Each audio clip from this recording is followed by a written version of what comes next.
This is Chuck Schaefer of Customer TV, and I'm joined by Phil Fernandez, CEO of Marketo.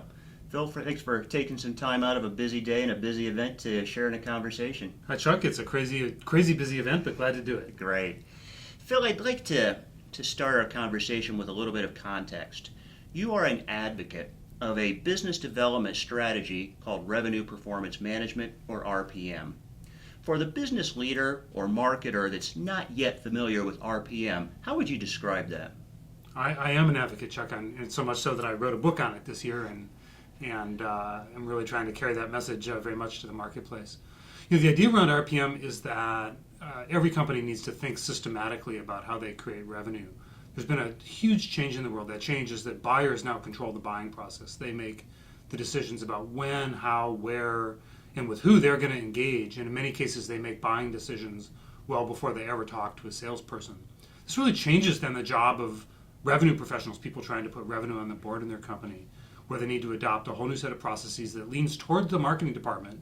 Marketing becomes much more important in helping find and develop new customer relationships, and they start to team with the sales organization as a single end-to-end revenue process inside the company.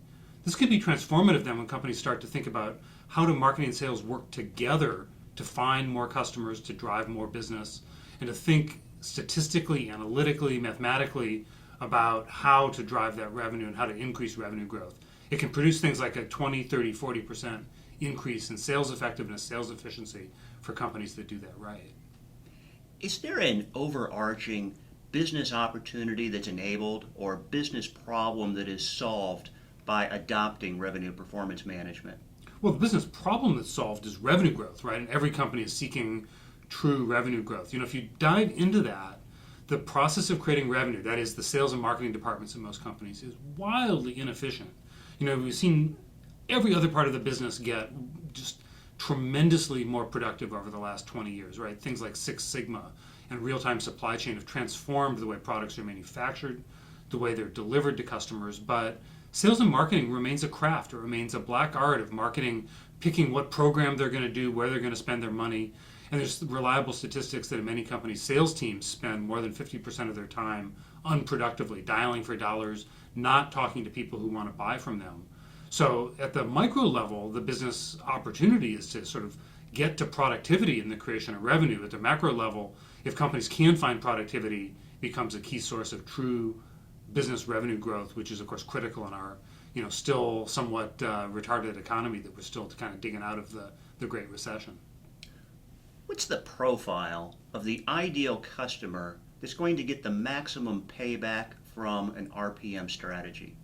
Well, we have customers in our own customer set at Marketo that range from 5 and 6 person, very small businesses to some of the world's very largest enterprises. The top number from the top Fortune 15, and everything in between. And so the ideas in RPM really are broadly applicable. They start with the notion that buying is changing, that buying is being driven by people that want to go to the web, go to social media, make their own purchase preference decisions, really self-directed themselves. And so anytime a company knows that their buyers are looking at them online, looking to find them, finding them through Google, finding them through typing searches into Google or Facebook or wherever it might be, that company needs to be thinking about the ideas inside RPM. So it's a very broad-based strategy that really every company needs to consider. For the business leader that does consider it and determines they need to move forward with RPM, how do you recommend they get started? Well, RPM is about changing the organization and changing the way companies think about finding revenue. And then at some point, technology comes to bear, which is the self-serving part for me at Marketo. But fundamentally, companies that need to go down an RPM path need to, number one, understand and learn about the business dynamics that are driving it, how important this notion of customer self-education. And it's starting to think about investing in marketing programs around inbound marketing, around content creation, around how to leverage search and social and online media to find more buyers, and then to get marketing and sales for the first time to really team on how is revenue being created. Most companies, marketing and sales are two ships that pass in the night, or worse, that launch torpedoes at each other. And what has to happen is companies need to start to get marketing and sales to sit down together, talk about what's a lead is a great place to start. And if the head of marketing and the head of sales can talk about what a perfect lead is, and marketing can go seek those, and sales can then follow up on them. Magic starts to happen in creating RPM. Where do you think we are in terms of customers crossing a chasm to mainstream adoption of RPM? Great question. In the 4.5 years that Marketo's been in business, in the early days there were only a few industries that were adopting RPM. For example, technology was an early adopter. But we're seeing in the last really 12 to 18 months just this breakout that I know we and our competitors are seeing, where financial services, insurance, wealth management, banking, healthcare, payers, providers, healthcare information services, media companies, business services companies, and even basic manufacturers like we count among our customers United States Gypsum and Hess Energy, people that you wouldn't expect to be early adopters of these kinds of technologies. So basically we are crossing the chasm as we speak, and we're seeing more and more mainstream and larger, more traditional companies adopting these ideas every day. For my last question, let me see if we can look forward a little bit. If we look out a few years, how do you envision that the RPM and maybe with supporting marketing automation technologies is going to change and evolve? Well, I think we see still an incredibly fragmented market in the marketing space. Many products and solutions and companies have grown up around marketing channels, around email, around search, around social, around the various aspects of the market.